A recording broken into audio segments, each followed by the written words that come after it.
ಎಲ್ಲೋ line ಉದ್ಘಾಟನೆ ಆಗ್ತಾ ಇದೆ. 80% ಕರ್ನಾಟಕ ಸರ್ಕಾರ ಖರ್ಚು ಮಾಡಿದೆ, 20% ಮಾತ್ರ ಬಿಜೆಪಿ ಸರ್ಕಾರ, ಕೆಲವು ಕಡೆ 11% ಅಂದರೆ ಸೆಂಟ್ರಲ್ ಗೌರ್ಮೆಂಟು. ಎಲ್ಲ ಲ್ಯಾಂಡ್ ಅಕ್ವಿಷನ್ ದುಡ್ಡುಗೆಲ್ಲ ನಾವೇ ಕೊಟ್ಟಿರೋದು, ಲ್ಯಾಂಡ್ ಅಕ್ವಿಷನ್ಗೆ, ಇನ್ಫ್ರಾಸ್ಟ್ರಕ್ಚರ್ಗೆ. ಅವರು ಆ್ಯಕ್ಚುಲಿ 50% ಕೊಡಬೇಕಾಗಿತ್ತು, ಕೊಟ್ಟಿಲ್ಲ. ಆದರೂ ನಾವು ಬೆಂಗಳೂರಿನ ನಾಗರಿಕ ಗೌರವಕ್ಕೋಸ್ಕರ ಬೆಂಗಳೂರು ರಾಜಧಾನಿ ಒಳ್ಳೆ ಟ್ಯಾಕ್ಸ್ ಕೊಡ್ತಾ ಇದೆ, ಕೇಂದ್ರ ಸರ್ಕಾರಕ್ಕೆ ಟ್ಯಾಕ್ಸ್ ಕೊಡ್ತಾ ಇದೆ. ಬೆಂಗಳೂರಿಗೆ ಜನ 1 ಲಕ್ಷಕ್ಕೂ ಹೆಚ್ಚು ಉದ್ಯೋಗಸ್ಥರು ಹೊಸದಾಗಿ ಸೇರ್ತಾ ಇರ್ತಾರೆ ಪ್ರತಿ ವರ್ಷ ಕೂಡ. 1-1.5 ಲಕ್ಷ ಜನ ಟೆಕ್ನಿಕಲ್ ಪೀಪಲ್ಲು ಇಲ್ಲಿಗೆ ಬರ್ತಾ ಇದ್ದಾರೆ. ಸೊ ಅನುಕೂಲ ಆಗಲಿ ಅಂತೇಳಿ ಎಲೆಕ್ಟ್ರಾನಿಕ್ ಸಿಟಿಗೆ ಮಾಡಿದ್ದೀವಿ. ಅವತ್ತೇನು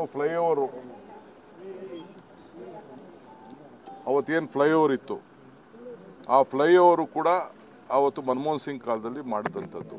ಇವತ್ತು ಕೂಡ ಇನ್ಫೋಸಿಸ್ ಇರ್ಬೋದು, ಬಯೋಕಾನ್ ಇರ್ಬೋದು, ಡೆಲ್ಟಾ ಇರ್ಬೋದು, ಕೆಲವರೆಲ್ಲ ಕೂಡ ಆ ಇದಕ್ಕೆ ಸ್ಟೇಷನ್ಗಳಿಗೆಲ್ಲ ಅವರೆಲ್ಲ ಪಾಪ ಹಣ ದುಡ್ಡು ಕೊಟ್ಟಿದ್ದಾರೆ. ಅವ್ರಿಗೆ ನಾನು ಅಭಿನಂದಿಸ್ತೇನೆ. ಇವತ್ತೇನು ಈ ಒಂದಿದೆ, ಕೆಲವರು BJP ಅವರು ಪಾಪ ಏನೋ ಅವ್ರದ್ದೇ ಮಾಡಿದ್ರು, ಅವ್ರು ಯಾರು ಏನು ಸಾಧನೆ ಇಲ್ಲ.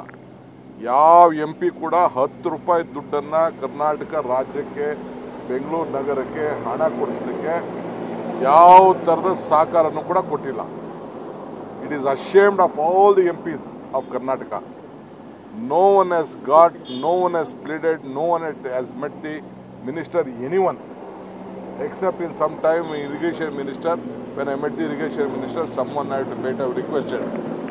No one has got 1 rupee even from the Manrega. That money also has not come. Like that, Central has fully neglected Karnataka. But to respect the Honorable Prime Minister, we requested him to inaugurate. They have not given sufficient funds to us. We have made a beautiful model of double-decker.